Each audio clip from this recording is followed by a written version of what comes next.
السلام عليكم أحبائي، نتمنى أنكم تكونوا بخير وصحة وعافية. اليوم غادي نحطو الرحال في دولة عربية أخرى واللي هي المملكة العربية السعودية.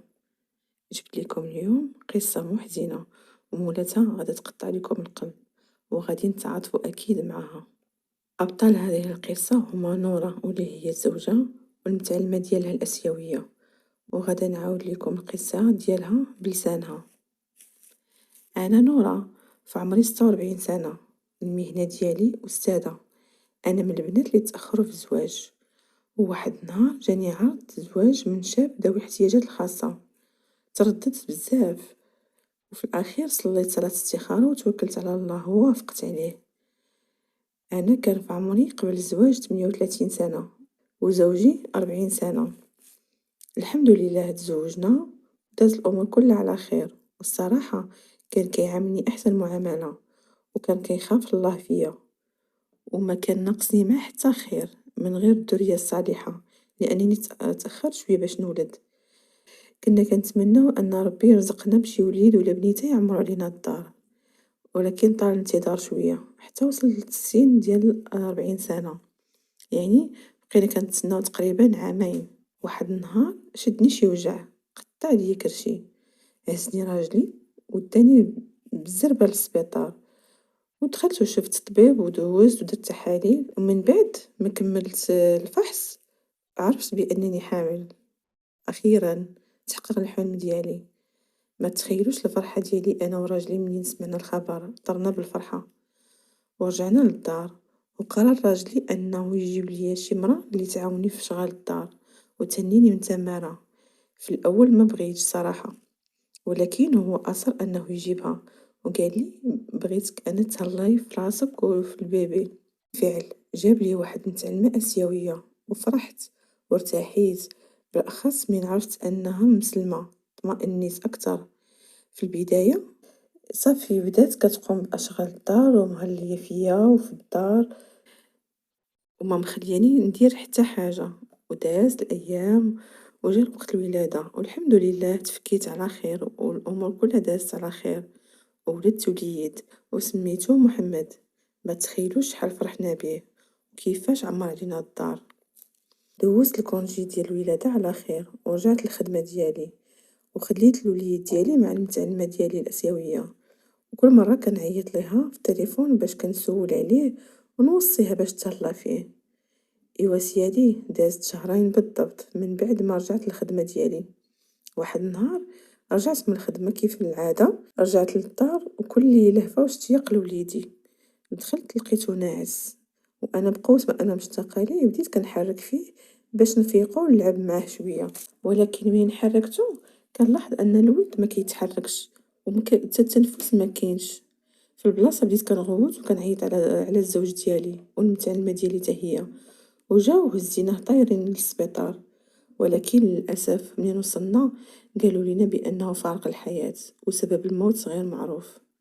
حالتي علم بها غير الله، رضينا بالمكتوب وقلنا قدر الله وما شاء فعل. والمتعلمة ديالي بقات كتواسيني وكتصبرني على موت الوليد ديالي، وكانت كتحاول تخرجني من حالة الحزن اللي كنت فيها. كنت حيت أنا كنت رافضة ناكل ورافضة نهضر مع الناس، ما كنت نبغي ندير حتى حاجة، ولكن هي كانت تبزز عليا أنني ناكل. داز الأيام وبديت كنفكر أنني نحمل مرة أخرى، على الله وعسى ربي يرزقني بشي وليد ولا بنيتة ينسيني في الموت ديال وليدي محمد، رغم أن العمر ديالي غادي وكيتزاد والفرص بدات كتنقص. واحد النهار كنكتشف بأنني حاملة مرة أخرى. أكيد فرحتي كانت لا توصف، ودازت فترة الحمل على خير وولدت عادي بدون مشاكل، وتساد عندي أيضا وليد وسميناه محمد عاوتاني.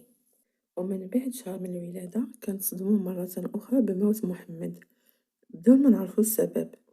بكيت وحزنت وحمدت الله على اللي رزقني، قضاء الله وقدره. دازت مدة بديت كنفكر أنني نعاود المحاولة مرة أخرى، يعني نعاود نحمل مرة أخرى. واقترح عليا راجلي أنني نمشي للحج ونطلب الله أنه ييسر لي أمري ويفرحني بالذرية الصالحة. وبالفعل مشيت للحج وديت معايا المتعلمة ديالي الآسيوية، وطلبت منها أنها حتى هي تطلب الله معايا أنه ييسر لي ويرزقني بشي وليد، وكانت توقف حدايا وكتطلب حتى هي. حتى خويا كان كيدعي معايا اللي كان هو المرافق ديالنا للحج، الأم ديالي وخواتاتي مشينا مجموعين. من بعد شي شهور قلال من الألم والمعاناة والانتظار، وأخيرا استجاب الله لدعائنا وحملت المرة الثالثة، وولدت عاوتاني وليد، وقررت أنني نعاود نسميه محمد. وفعلا سميته محمد وفرحنا بيه وتمنيت أنه يعوضني على كل المعاناة اللي دازت عليا. ولكن تشاء الأقدار أن وليد محمد أنه يموت من بعد شهرين من الولادة حتى هو، في ظروف غامضة وما عرفناش السبب. ربي اللي يعلم بحالتي كيف كانت. ما كانش كيخطر على بالي نهائيا ان حتى هاد الوليد غادا نفقدو. الحمد لله على كل حال.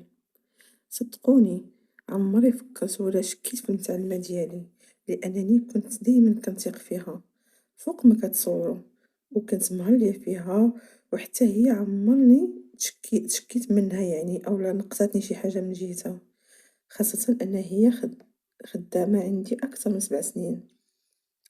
إيوا دازت الأيام وبديت كنفكر مرة أخرى أنني نحمل، وربما يكتب لي هاد المرة ونولد ويعيش ليا. ومنين جبت الموضوع مع راجلي رفض، فقط خوفا على صحتي ماشي على شي حاجة أخرى، مبغانيش نتصدم مرة أخرى. وقنعتو ووعدتو أنها تكون آخر مرة نعاود فيها المحاولة، غير نتمنى أن الله يسهل عليا فيها. وبالفعل شاءت الأقدار أنني نحمل مرة أخرى ونولد وليد المرة الرابعة، وغادا نسميه عاوتاني محمد. منين ولدت ما تصوروش شحال فرحنا بيه وشحال تعلقت بيه وما كنتش كنتفارق معاه. ودازت شهرين ونص وتقع الفاجعة مرة أخرى ويموت محمد عاوتاني، لكن هاد المرة غير المرة الأولى، حيت ما بكيت ما غوت ما تصدمت، ولكن حالتي كان يعلم بها غير الله بوحدو.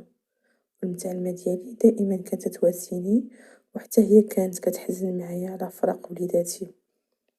واحد النهار المتعلمة ديالي غادي يعيط ليها الزوج ديالها، حيت هي مزوجة وعندها بنيتة وخلاتها في البلاد ديالها، وبقات شحال وهي كتهضر معاه في التليفون وانا ما فاهمه والو من اللغة ديالهم. ومنين كملت جات لعندي وسولتها ياك لاباس، قالت لي بان الزوج ديالها قال لها بان امها مريضة بزاف وحالتها حرجة، وانها ما قدراتش مازال تقابل لها البنيته ديالها، حيت هي كانت مخلية بنتها عند امها هي اللي مربياها.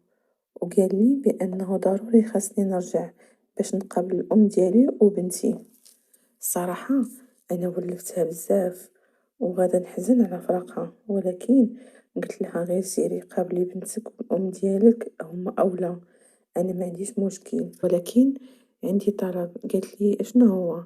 قلت لها صبري غير شويه حتى نجيبو شي مرا واحده اخرى وتعلميها وتوريها شغل الدار باش ما نتعذبش معاها، ومن بعد سيري الله يسهل عليك. وبالفعل جبنا واحد المتعلمه جديده حتى هي اسيويه وحتى هي من نفس البلاد ديالها، وبدات كتعلمها وتوريها شنو خاصها دير.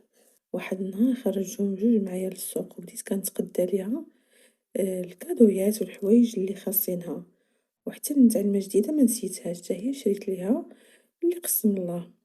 المهم انني ما قصرتش من جهتها، اي حاجة كانت باغاها كنت نشريها ليها. ورجعنا للدار. هاد النهار غادي يكون غير ايام اخرى، حيت هاد النهار فين غادا تفرقع الرمانة وغادا نتصدم بالكارثة العظمى. اللي وقع احبائي هو ان المتعلمة جديدة كانت كدور بجنابي، وحسيت بها بحال الا باغا تقول لي شي حاجه ومتردده ما قدرتش تقولها. عيطت لها وسولتها مالك ياك لاباس؟ جاوبتني قالت لي سمحي لي ولكن عندي شي هضره بغيت نقولها ليك. تهضر وكتلفت في جنابها بحال الا ما بغاتش شي واحد يسمع هضرتها من غيري انايا. سدات الباب وقربت مني وانا مصدومه ما فاهمه والو، وقلت لها هضري اشنو كاين؟ قالت لي بغيت غير نسولك مدام واش كانوا عندك شي وليدات وماتوا؟ قلت لها كانوا عندي 4 وليدات ولدتهم وكلهم مشاو عند الله. قالت لها واش عرفتي سبب الموت ديالهم؟ هنا كانت الصاعقة، بحال إلا شي حد جا وصرفقني، وأنا نغوت عليها وقلت ليها قولي أشنو عندك، أشنو عارفة على الموت ولادي. قالت لي أنا منين مشيت معاكم للسوق شفت معاملتك الطيبة مع المتعلمة ديالك القديمة، بحال إلا هي اختك ماشي المتعلمة ديالك. قالت لي أنا مسلمة وما قادراش نسكت على اللي سمعته، وأنا نقول لها قولي أشنو عندك. بدات كتعاود ليا، قالت لي أنا هذه مدة شهر ونص تقريبا باش جيت لعندكم، وبدات المتعلمة القديمة كتعلمني وكتوريني شغل الدار كاملين، ومن بعد ارتاحت ليا بزاف. وواحد المرة كنا جالسين هكا بوحدنا وقالت لي غنوصيك إلا ما كنتيش كتحملي الصداع ديال الدراري الصغار أو أنك تربيهم بيهم بحالي. أنا جاوبتها وقلت ليها ولكن راه مادام ما عندهاش الوليدات صغار. قالت ليها إيه ولكن ربما تعاود تولد. المهم بغيت غير نوصيك وغادي نوريك واحد الطريقة باش تهني منهم كيف ما درت أنا مع ولادها ب4. قلت ليها كيفاش أشنو درتي؟ وقالت ليها أنا منين كانت المدام كتولد من بعد شهرين أو شهر أو شهر واحد كنت كنخليهم حتى يمشيو للخدمة، وكناخد إبرة سوغانغ عامرة بالهوا وكنتكها في المخ ديال الوليد من اللور، ومن موراها كيموت حتى واحد ما كيعرف سبب الموت. غير سمعت هاد الهضرة أحبابي وبلا ما نحس براسي بديت كنغوت بكل ما عطاني الله من قوة، وكنصرفق في راسي بطريقة هستيرية، وأنا نعيط على المتعلمة ديالي القديمة وأنا نشدها من شعرها وقتلتها بالعصا بلا ما نحس براسي اش كندير، وكنغوت وكنقول ليها ما درت فيك غير الخير، هذا هو الجزاء ديالي. وهي كتنكر كل حاجة قلتها لها وكتهم المتعلمة الجديدة بأنها غير غارت منها وكأنها كذبات عليا باش دير بلاصتها. المهم عيطت على راجلي وجا وداهم بجوج الكوميسارية، ولكن للأسف ما لقاو حتى دليل على الجريمة اللي دارت، والأكثر من هذا أنها اتهمت راجلي بأنه حاول يغتصبها. للأسف التقارير الطبية كانت كتبين أن الموت كاين بأسباب غير معروفة، وبهذا يعني قدرت المتعلمة أنها تطلع براءة وترجع لبلادها. أنا حاسة بأنني أنا السبب في موت وليداتي، أنني درت الثقة الزايدة وعطيت وليداتي إنسانة ما فيهاش حس الإنسانية وكانت غير أمينة على للأسف. هذه هي قصتي وهذه هي مأساتي، فصبر جميل والله المستعان. ايوا أحبابي كي جاتكم القصة ديال اليوم؟ أكيد بقات فيكم نورة كيف ما بقات فيا وعطرت لحالتها. ما سهلاش أن المرأة تفقد 4 من وليداتها بسبب الثقة اللي عطاتها المتعلمة ديالها. الله المستعان والله ربي يعوضها خير إن شاء الله. ايوا حبايبي هنا كتسالي القصة ديالنا، ونتمنى أنها تكون نالت الإعجاب ديالكم. أستودعكم الله الذي لا تضيع ودائعه. إلى اللقاء.